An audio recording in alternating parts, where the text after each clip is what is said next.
화해와 일치에 관한 말씀을 세 번째, 지금 3주차 말씀을 듣고 있습니다. 말씀을 들을 수 있지만 정말 화해와 일치를 위해서 노력하는 사람은 많지 않을 수 있는데요. 오늘까지 말씀 듣고 나면 또 언제 화해와 일치를 말씀드릴지 모르니까 오늘 말씀 잘 듣고 성령께서 이끄시는 대로 따라가서 가정과 교회와 일터를 평화로운 곳으로 만드시기를 부탁을 드리겠습니다. 아멘. 오늘은 화해의 길인데요. 오늘 이야기의 주인공은 야곱입니다. 지난주 이야기의 주인공이 요셉이었죠. 요셉의 아버지 이야기입니다. 우리는 왜 불화와 또 분열의 삶을 사는가, 또는 분쟁의 삶을 사는가? 그 첫 번째 이유가 있습니다. 분열과 분쟁 또는 불화의 근본 원인은 인간의 탐욕에 있습니다. 오늘 저는 여러분들에게 화해의 길을 소개하는 것인데요. 우선 그 원인을 알아야 우리가 고칠 수 있잖아요. 불화, 분쟁, 분열의 원인은 우리의 탐심입니다. 성경에 의하면 욕심이 잉태한즉 죄를 낳죠. 죄가 장성하면 사망을 낳습니다. 그 사망은 육체의 생명을 포함하지만 보다 중요한 측면은 관계가 소원해지는 것 또는 교제가 단절되는 것을 말합니다. 이것을 소외라고도 하고요.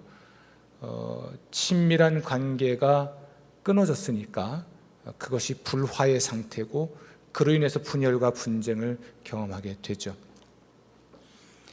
최초의 사람 아담을 보면 그것을 알 수 있는데요.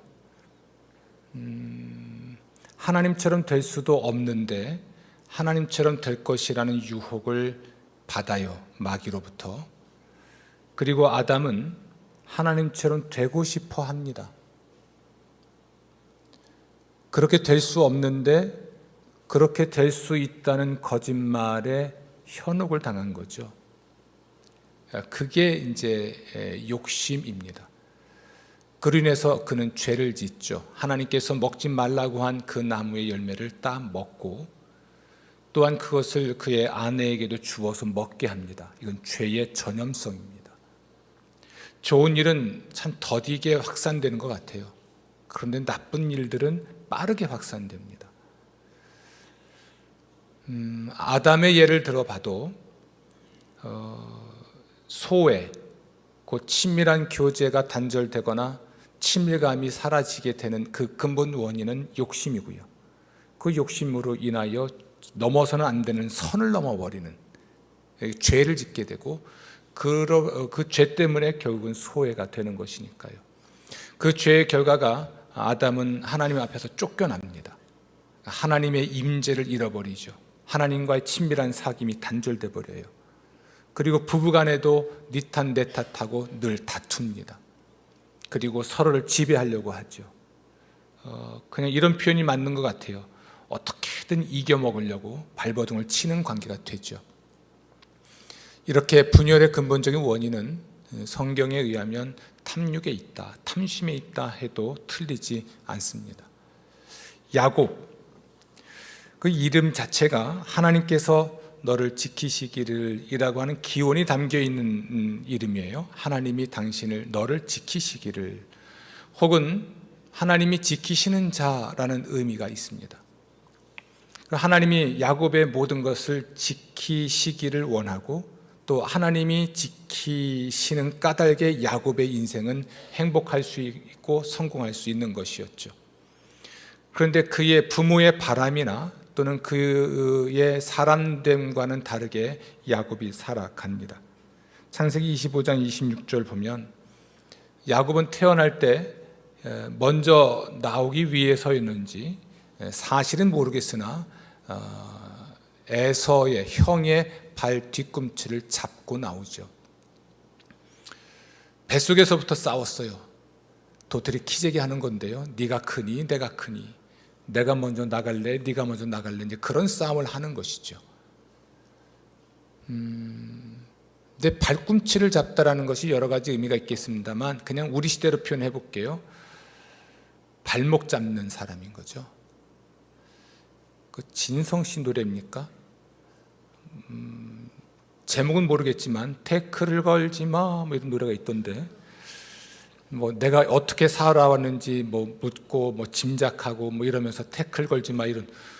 근데 제가 하는 설교는 은혜를 안 받고 진성 씨의 그 트로트 가사의 은혜를 받으시는 것 같아요. 근데 꼭 그렇게 태클을 거는 사람이 있어요. 가족의 태클을 거는 사람, 일터에서 직장 동료의 태클 거는 사람, 교회에서 목사 태클 걸고 교회 사역을 하는 사역자들 태클 거는 사람들, 그런 사람이 있으면 그 가정이 평화롭지 않죠. 부부간에도 그래요. 꼭 한쪽이 먼저 태클을 걸어와요. 그럼 다툼이 시작이 됩니다. 조금 험하게 말하면 남 등쳐먹고 사는 사람, 남 속이는 사람. 야곱이 그렇게 살았다는 이야기입니다. 뱃속에서부터 그 욕구가 강했는지는 모르지만 태어나서도 문제였습니다. 먼저 태어난, 쌍둥이지만 먼저 태어난 그 형 에서는 사냥하는 사람이었어요.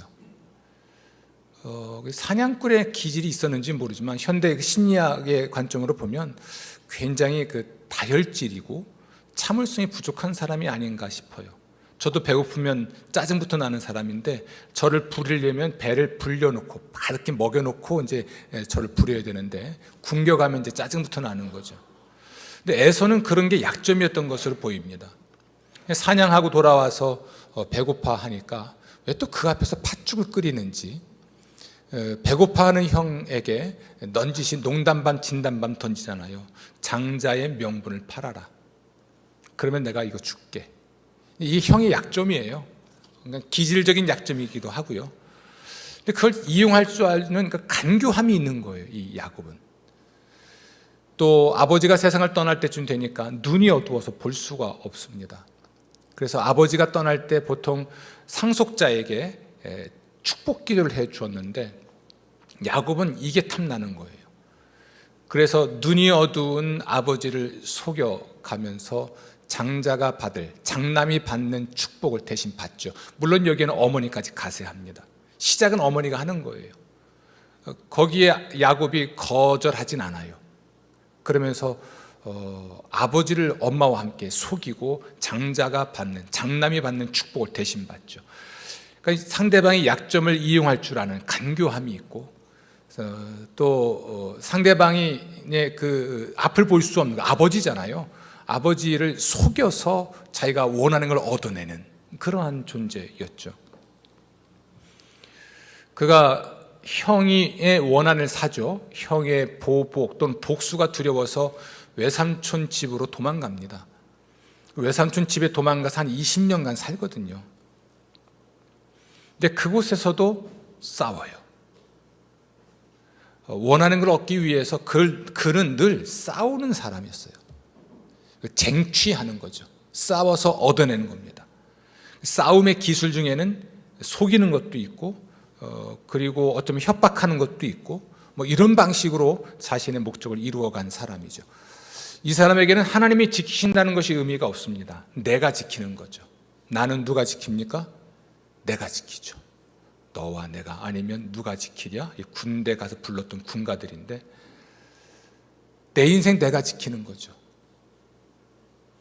뭐 나쁘지 않습니다. 내 인생 내가 지키는 건 맞아요. 그런데 적어도 그에게는 하나님의 도우심을 받아 하나님의 은혜로 내가 내 인생을 지킬 수 있다는 고백이 없는 거예요. 하나님이 너를 지키시기를, 이런 소원을 담아서 아버지 이삭이 이름을 지어줬는데 그는 사는 동안에 하나님의 지키심보다는 내가 지키는 인생을 산 것이죠. 그래서 이 사람의 인생의 주어는 나입니다. 나. 내 인생은 내가 지킨다. 20년 만에 귀향, 이제 고향으로 돌아오는 때가 있었습니다. 그때 우여곡절 끝에 이름이 바뀌어요. 이름이 야곱에서 이스라엘로 바뀝니다. 이스라엘이라고 하는 이름이 하나님이 다스리시기를 이런 뜻이기도 합니다. 성경의 본문의 문맥으로 보면 하나님과 싸워 이긴 자 또는 하나님과 겨루어 이기는 자라고 하는 말로 있지만 야곱이 하나님을 이긴 게 아니고 사실은 그건 굉장히 좀 다른 표현이에요. 하나님과 싸우려고 하지 마라 라는 의미를 담고 있는 말인데 결국 하나님이 다스리는 인생으로 바뀌게 된다는 이야기입니다. 야곱이 이스라엘로 바뀌었다. 하나님과 싸워 또는 겨루어 이긴 자이지만 사실은 하나님과 싸우지 않고 하나님의 다스림을 받는 자로 바뀌는 거거든요.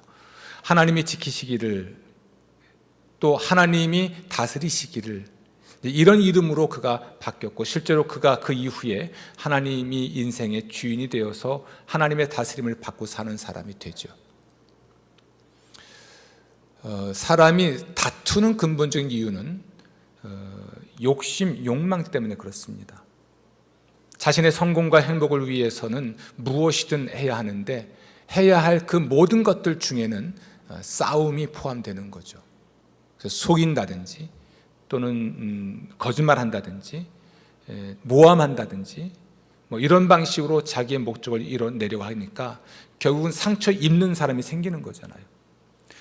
무슨 놈의 인생이 사랑하는 아버지도 속여야 되고 한 배에서 나온 형도 속여야 되고 무슨 놈의 인생이 엄마하고 짝짝꿍해서 이렇게 속이면서 원하는 걸 얻어내는 인생일까? 여기에는 상처 입은 사람이 생기는 거예요. 형의 마음에 원한을 품게 한 사람이 누굽니까? 야곱이잖아요. 형이 복수하는 마음을, 복수심을 갖게 한 사람이 누굽니까? 야곱이잖아요. 왜 그랬습니까? 그는 발꿈치를 잡아서라도 성공해야만 했기 때문에 그 욕망 때문에 결국은 상처를 입히는 가해자가 되고 상처 입은 사람이 원한을 품고 보복을 하려고 하니까 무서워서 도망가야 되는 거예요. 이런 인생은 행복할 수가 없죠. 원하는 것을 다 얻었다고 합시다. 정말 부자가 됐습니다. 성공했어요. 그런데 가장 소중한 걸 잃었잖아요. 누굴 잃었을까요? 아버지를 잃었잖아요. 사랑하는 아버지. 또 누굴 잃었을까요? 형을 잃었잖아요. 형과 아버지를 잃으면서까지 내가 돈을 벌고 출세하는 것이 가치가 있을까요? 우리는 가장 소중한 것을 잃어버리고 있는 것 같아요. 우리의 욕심과 욕망 때문에. 욕심이 잉태한 즉 뭘 낳습니까? 죄를 낳아요. 이 죄라는 게 상처를 주는 거잖아요. 넘어서는 안 되는 선을 넘어가는 거잖아요. 경계선 밖을 넘어가는 겁니다. 그것이 결국은 죽음을 낳는데 이 죽음은 관계의 단절입니다. 하나님과의 관계도 단절되고 소원해질 뿐 아니라 사랑하는 사람들과의 관계도 단절되고 소원해진다면 그렇게 해서 얻은 부, 그렇게 해서 얻은 명예, 그렇게 해서 성취한 성공이 의미가 있을까요? 그는 얼마나 외롭고 두려울까 싶습니다. 이렇게 성공한 사람의 또는 이렇게 성공하려는 사람의 심리적 상태나 또는 인생은 야곱이 형의 원한과 보복이 두려워서 도망갈 때 어느 낯선 곳에서 잠이 들고 그리고 그곳에서 그가 하나님을 만나는 과정에서 여실히 드러납니다. 도망가는 거죠. 그래서 어머니도 아버지도 형도 집에 있는데 외삼촌 라반의 집으로 가는 그 도망가는 중간에 어느 길가에서 잠이 듭니다. 그때 그는 두렵고 외로운 거죠. 외로움과 두려움이 있습니다. 그것은 형이 쫓아올 수도 있다는 두려움도 있지만 자신의 미래를 아무도 보장해주지 않는 것, 그로 인한 불안과 두려움이 또 있는 거죠. 어떻게 보면 정말 성공한 사람을 보면 부럽기도 한데요. 늘 여유가 없어요. 성공했는데도 여유가 없습니다. 더 성공해야 되니까. 불안합니다. 그가 평생을 쌓아온 것들이 한순간에 무너질 수 있다는 불안감이 있는 거죠. 불안하죠. 두렵죠. 늘 쫓기죠. 주변에 사람이 없어요. 외롭죠. 성취 지향적인 사람에게 나타나는 특징이기도 한 것이죠. 오늘 우리는 우리 가정에서의 불화와 분열의 원인을 한번 살펴보시면 좋겠습니다. 그 주인공이 불화와 분쟁의 원인이 나일 수도 있거든요. 그럼 나는 왜 가정에 늘 불화를 일으키는 걸까? 가정을 왜 늘 다툼의 자리로 만들어가는 걸까? 직장은 어떻습니까? 교회에서는 어떻습니까? 피스메이커, 평화를 만드는, 화평하게 하는 자가 아니라 트러블 메이커, 늘 문제를 만들어서 서로 갈등하게 만들고 경계하게 만들고 다투게 만드는 것일까? 혹시 그 근저에, 그 뿌리 깊은 곳에는 혹시 이런 게 있는 것이 아닐까? 나의 욕심, 욕망이 있는 거 아닐까 싶습니다. 인간이 갖고 있는 기본적인 욕망이 원인이 될 수도 있지만 어쩌면 잘못된 부모들의 양육 때문에 발생할 수도 있습니다. 이걸 편애라고도 할 수 있겠는데요. 편애를 받았거나 편애의 희생자가 됐던 사람들은 두 가지 어떤 태도를 갖게 된다고 해요. 그러니까 현대 심리학으로 야곱을 이렇게 살펴보니까 그런 게 보인다는 것이죠. 성경이 그렇게 말하는 건 아니고요. 심리학의 관점에서 보면 이런 거죠. 부모의 편애를 받은 사람은 자기가 항상 우월하다고 생각을 하는 거예요. 그래서 형제지간에도 그렇고 일터에서도 그렇고 본인이 항상 우월한데 그에 걸맞는 대접을 받지 못할 때 분노하고 문제를 만들어내는 것이죠. 또 하나는 편애의 희생자일 수도 있지만 또 사실은 편애를 받은 사람도 마찬가지일 겁니다. 누군가보다 우월하려고 노력을 무지하게 하는 것이죠. 그러니까 1등 해야 되고 항상 승리해야 되고 최고가 되어야 하고 모든 칭찬은 다 받아야 되는 것이죠. 어떤 대가를 지불해서라도 그는 성공해야 되는 사람이 되는 겁니다. 이런 사람의 인생은 고독하고 불안하고 두렵죠. 잃을 수도 있는 두려움이 있는 거니까. 부모의 적절치 못한 양육으로 인해서 자기 안에 자기도 모르게 뭔가 형성되어 있는 심리 상태가 있는 겁니다. 부모 때문에 그런 일이 생길 수도 있어요. 이런 분쟁과 분열을 만들어내는 사람이 된 데는 어쩌면 우리 현대 사회의 현대 정신이 그렇게 만들 수도 있습니다. 끊임없이 우리는 어떤 발전을 요구하잖아요. 발전, 진보를 요구합니다. 성장하지 못하면 이제 도태되거나 또는 뒤처진다고 생각하니까 늘 쫓기는 인생을 사는 것이죠. 1등만 기억해 주는 세상, 성공한 사람에게만 박수를 보내는 사람, 성공 사례는 들으려고 하지만 실패담은 안 들으려고 하잖아요. 실패담 속에 사실은 보화 같은 교훈들이 있는데 우리는 성공담만을 우리는 들으려고 합니다. 제가 목회하는 일과 관련해서 교단 행사들이 있을 때 가끔 스피커로 참여를 하기도 합니다만 대부분이 부흥 사례를 발표하는 걸 꼭 그 전체 세미나에 넣더라고요. 부흥 사례, 나의 목회를 말한다, 부흥한 사례들, 이 교회를 성장시킨 것은 흉내낼 수 있는 게 아니다 라는 말을 하면서도 그런 사람을 세워서 성공 사례를 발표합니다. 이거 마치 다단계 판매에서 맨날 떼돈 번 사람만 세워가지고 다른 사람을 현혹시키는 것과 똑같습니다. 교회도 그렇습니다. 큰 교회의 담임 목사가 된 사람, 이 부흥 사례만 등장을 시키고, 또 기업도 그렇죠. 이렇게 성공한 사람, 1등한 사람에게만 박수를 보내고 그런 사람들의 말만을 마치 진리인 양 습득하게 하다 보니까 1등 지상주의라고 하는 정신이 우리 시대를 지배하고 있죠. 그러니까 우리는 끊임없이 내가 1등 해야 되고 성공해야 되니까 과정이나 또는 관계를 중요하게 여기지 않고 성공만 바라보게 되죠. 그러니까 당연히 관계가 깨집니다. 이 시대의 정신이 되었든 아니면 가정에서 부모의 잘못된 양육에 의한 것이든 아니면 인간이 갖고 있는 기본적인 본성에 의한 것이든 그 근저에는 탐심, 탐욕이 자리를 잡고 있습니다. 그것이 모든 분쟁과 분열의 원인이 되죠. 여러분은 어떻습니까? 바라기는 여러분의 이 근본적인 탐욕이 되었던 아니면 부모로부터 잘못받은 사랑이 되었던 이 시대 정신에게 여러분이 세속화되었든지 간에 이거 해결해야 되잖아요. 어떻게 해결할 수 있을까? 방법은 단순합니다. 하나님을 신뢰하시면 됩니다.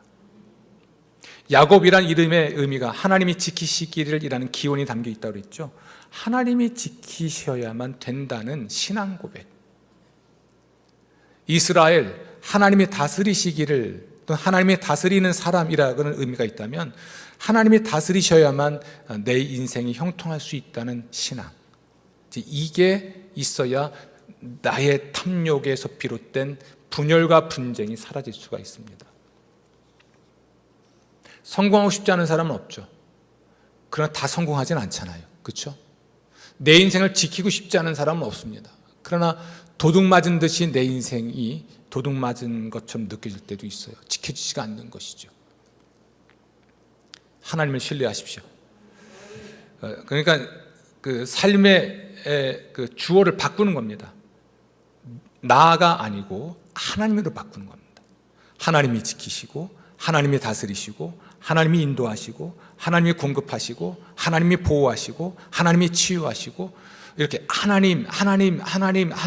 하나님으로 인생의 주를 바꾸는 겁니다. 갈라디아서 2장 20절 말씀에 내가 사는 것은 내가 사는 것이 아니고 내 안에 계시는, 나를 사랑해서 나를 위해 자기 목숨을 버리신 그 주님께서 사시는 것이라. 아멘. 주님이 살고 계시고 주님이 다스리시는 것이죠. 우리는 단지 그분에게 굴복하고 또는 그분을 따라가고 그분과 동행하고 그분께 순종하는 삶을 사는 것이거든요. 아멘. 야곱의 인생에 있어서 하나님은 어떤 분이셨을지를 말씀을 좀 드리고자 합니다. 여러분, 야곱이 에서를 형을 속이고 아버지를 속이고 형의 원한과 보복이 두려워서 일단 어머니와 모사를 꾸며서 외삼촌 집으로 피신하기로 합니다. 잠깐이면 될 줄 알았던 세월이 20년의 세월이거든요. 그런데 야곱이 형을 피해서 도망가다가 나중에 이름이 바뀌었습니다만 그 베델이라고 하는 곳에서 잠이 듭니다. 잠이 든 야곱에게 꿈을 통해서 하나님이 자기를 드러내세요. 하늘과 땅을 연결하는 사다리가 보이고 그 위를 천사들이 오르내리는 장면을 보죠. 그리고 약속의 말씀을 받습니다. 넌 돌아오게 될 것이다. 그리고 이 땅에서 살게 될 것이다. 너의 자손이 많아질 것이다. 이런 약속을 하나님이 주십니다. 제가 주목하는 건 하나님의 방문입니다. 죄짓고 도망가고 있습니다. 형을 속였죠. 아버지를 속였죠. 어떻게든 자기의 성공을 위해서 계략을 꾸미고 모사를 꾸몄던 사람이에요. 그런 야곱을 찾아오십니다. 그가 혼자 있을 때, 그것도 밤에 꿈을 통해서 찾아 방문하시고 임재 거기에 계시고 그에게 예언, 그의 미래에 대한 그림을 그려주시고 그리고 그를 축복하십니다. 거기서 이게 저는 야곱의 회심의 순간이라고 봐요. 왜냐하면 그는 잠에서 깨어서 하는 말이 우리 아버지 이삭의 하나님이시고 또 이삭의 아버지였던 아브라함의 하나님이신 그 하나님이 여기 계시는데 내가 몰랐군요. 그러면서 하나님의 약속을 지키신다면 제가 고향으로 돌아오고 이 땅에 살게 되고 이렇게 된다면 제가 하나님만 섬기겠습니다. 그리고 제가 하나님께 11조 드리겠습니다. 이곳은 하나님의 집이 되겠습니다. 그러니까 그는 하나님만 섬기는 사람. 차제 한 말씀 드리면 야곱의 예를 들어본다면 하나님만 섬기겠다고 하는 그 섬김의 구체적인 표현이 11조입니다. 내 소득의 10분의 1을 드리겠습니다. 꼭 10%일 수도 있고 그 이상일 수도 있겠지만 이건 뭘 의미하냐면 하나님께서 지금 내가 혈혈단신 고향을 떠나가고 있는데 정말 내가 돌아오게 하시고 내게 복을 주시고 내 자식들의 미래까지 책임지신다는 것이니까 그러면 제가 하나님만 섬기겠습니다. 인생의 주어를 나가 아니라 하나님으로 바꾸겠습니다. 그리고 그 모든 혜택에 대해서 제가 하나님께 감사할 텐데 그 고백으로 11조를 드리겠습니다. 이런 표현이니까요. 저는 이게 야곱의 회심 사건으로 봐요. 그 전까지는 그냥 아버지의 하나님이세요. 그리고 할아버지의 하나님이에요. 할아버지 아브라함의 하나님이고 아버지 이삭의 하나님이지 내 하나님이 아니거든요. 근데 야곱에게는 이제는 그 하나님이 내 하나님입니다. 저는 그 하나님만 섬기겠습니다. 그 의미로 제가 하나님께 11조를 드리겠습니다. 이렇게 고백을 하는 장면이 나옵니다. 여기서 주목할 건 누가 먼저 움직였는가입니다. 야곱은 도망가고 있는 거예요. 죄 짓고 도망가는 겁니다. 두려움 때문에 도망가고 있는 거예요. 하나님이 찾아오십니다. 하나님이 방문하시죠. 그리고 말씀하시죠. 자신을 드러내시죠. 그 인생 계획을 밝혀주시죠. 이걸 우리는 하나님의 은혜라 말합니다. 혹은 하나님의 선행적 은총이라 할 수 있습니다. 하나님이 먼저 다가오셔서 먼저 말씀하시고 먼저 축복하시는 것. 이게 하나님이세요. 이런 분이 하나님이십니다. 그러면 야곱의 인생을 지금 야곱이 지킬 수 있었습니까? 그가 지킬 수 있었으면 형을 피해 도망가지 않죠. 그가 지킬 수 있었으면 형의 보복이 두려워서 도망가지 않죠. 일은 저질러 놨는데 수습이 안 되는 거예요. 그러니까 엄마하고 공모를 해서 외삼촌 집으로 도망가는 거잖아요. 야곱이 그렇게 애썼으나 야곱이 자기 인생을 지킨 건가요? 아니에요. 하나님이 방문하시고 하나님이 약속하시잖아요. 그럼 누가 지키신다는 이야기입니까? 하나님이 지키시는 거예요. 아멘. 그래야만 우리는 욕심 부리지 않아요. 예수님도 말씀하십니다. 우리가 욕심을 부린다고 해서 하루를 더 살 수 있습니까? 100년을 살고자 하여 인생계획 세워놔도요, 하루아침에 물거품이 될 수가 있습니다. 하루아침에. 예전에 홍성국 교수님이 그 말씀하셨어요. 이 목사, 내가 말이야 은퇴 계획을 다 세워놨어. 은퇴하면 이렇게 다 세워놨어. 그런데 계획대로 안 된 거예요. 가정에 일이 생기고, 그러면서 그의 모든 계획을 수정해야 됩니다. 사람이 마음으로 많은 계획을 세울 수 있습니다. 인생 계획 세울 수 있습니다. 거창한 계획일 수도 있겠고요, 현실적인 계획일 수도 있습니다. 그러나 우린 알고 있잖아요. 하나님의 뜻만이 이루어진다는 것. 수없이 많은 계획 중에서 누구의 뜻만 이루어집니까? 하나님의 뜻만 이루어집니다. 그래서 누가 그러더라고요. 그러면 10개 세우는 것보다는 100개를 세우는 게 낫겠네요. 10개 속에 포함된 하나님의 뜻보다는 100개 속에 더 많이 포함될 수 있으니까 안 세우는 것보다는 세우는 게 낫겠죠? 맞습니다. 세우십시오. 그러나 우리의 마음은 그렇습니다. 내가 계획을 세워도 오직 하나님의 뜻만이 이루어지는 것이구나. 이게 신앙이에요. 이게 신앙 고백입니다. 아멘.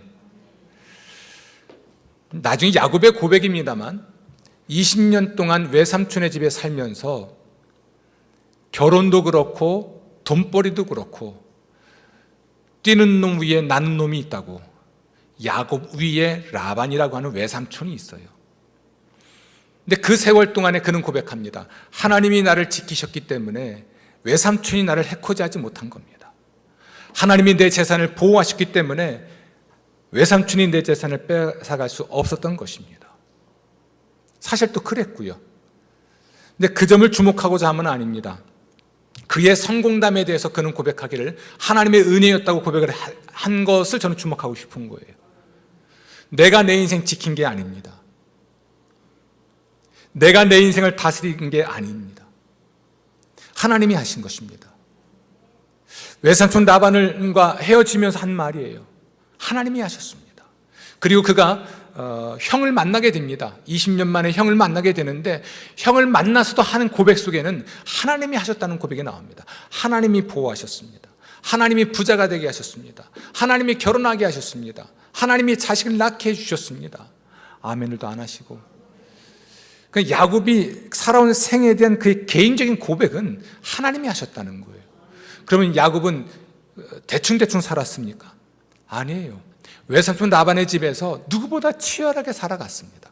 그러나 내가 산 것이 아니라 하나님이 사셨고, 내가 한 것이 아니라 하나님이 하셨고, 내가 지킨 것이 아니라 하나님이 지키셨다는 사람으로 변화된 거죠. 저는 그 시점이 형을 피해 도망가다가 베델에서 잠들었을 때 하나님의 방문과 하나님의 임재와 하나님의 계시와 이 과정을 통해서 변화됐다고 봐요. 놀랍고 위대한 사건이죠. 여러분, 이 창세기 32장에 보면 야곱이 형을 만나기 위해서 돌아오는 과정이 묘사되어 있는데, 형을 만나러 돌아오는데 일단의 무리들을 만납니다.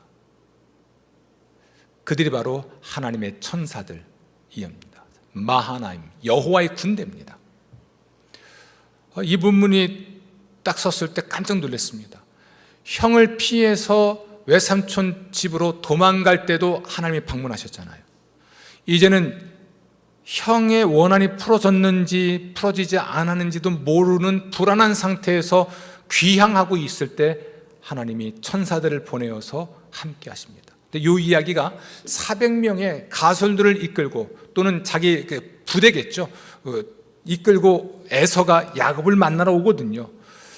혼자 오면 될지 400명씩 끌고 와요. 아마 싸움을 준비한 것 같기도 하고요. 근데 400명을 데리고 오는 에서와 야곱은 가족만 데리고 지금 오합지졸 데리고 가고 있는 상황에서 여호와의 군대를 하나님이 동원하신 것이죠. 든든한 겁니다. 내 뒤에는 누가 계십니까? 하나님이. 내게는 비록 가족들밖에 없지만 하나님의 천사들이 호위하고 있는 것이죠.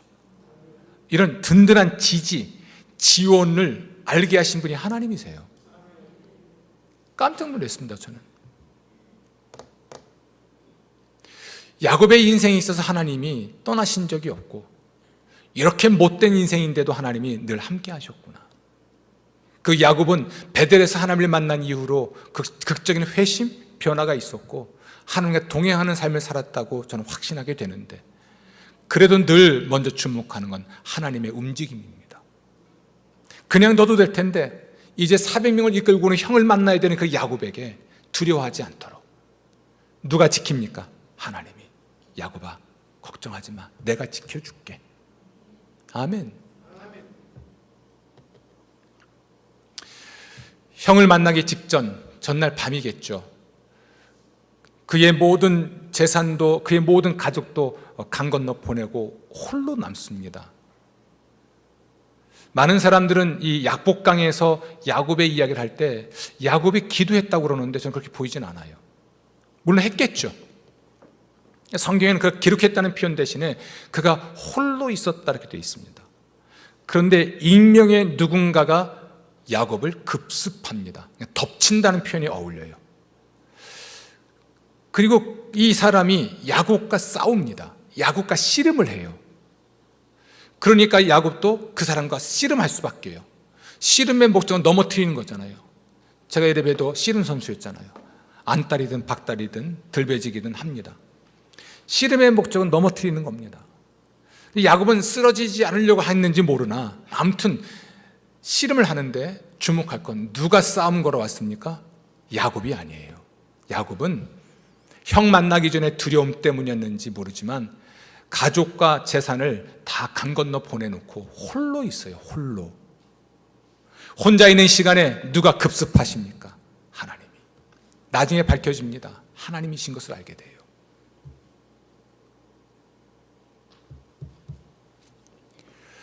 홀로 있는 시간, 형을 피해 도망갈 때도 혼자 자고 있었잖아요. 베델에서. 그렇죠? 베델에서 자고 있었습니다. 약복강 나루에서 그가 홀로 있을 때 하나님이 찾아오시죠. 그리고 그와 씨름합니다. 그때 이름이 바뀌는 거예요. 그때 야곱이 이렇게 고백합니다. 당신이 나를 축복하기 전에는 놔줄 수 없습니다. 저는 여러분 이렇게 살았으면 좋겠어요. 이제 그는 바뀐 거예요. 하나님이 복을 줘야 내가 복을 받습니다. 이렇게 바뀐 거예요. 형을 만나서 형에게 모든 걸 뺏길 수도 있습니다. 처자식 다 죽을 수도 있거든요. 절대 절명의 순간에 아무도 그 미래를 보장하지 않아요. 그 상황에서 혼자 남아있을 때 누가 급습합니까? 하나님이 그를 찾아오시죠. 그래서 거기서 이름이 이스라엘로 바뀐 겁니다. 하나님과 겨루어 이긴 자. 아니에요. 하나님과 겨루어 이긴 자가 아니라 그것은 역설적인 표현입니다. 너 나하고 싸우려고 하지 마. 그때 하나님께서 그날 야곱의 고관절인지는 모르지만 여기 엉덩이 뼈 쪽을 치잖아요. 성경이면 그가 절었다, 절름발이가 됩니다. 저는 그게 가장 영광스러운 그림으로 그려집니다. 지금도 가슴이 뭉클해요. 그때 해가 떠오르거든요. 해가 떠오릅니다. 브니엘, 해가 떠오르죠. 그런데 이 그림을 그릴 수 있을까요? 오늘 손님으로 오신 우리 김숙란 화백님, 해가 떠오르고 있는 이 장면이 저는 말라기서 말씀처럼 의로운 해가 떠올라서 치유하는 그런 광경으로도 보이는데, 그 밤을 새우고 일어났는데 하나님이 고관절 치셨으니까 이게 저는 거거든요. 절름발이가 결국 지팡이를 집을 수밖에 없는데, 저는 지팡이를 집은 모습도 좋고요. 절고 있는데 해가 떠오르는 것이죠.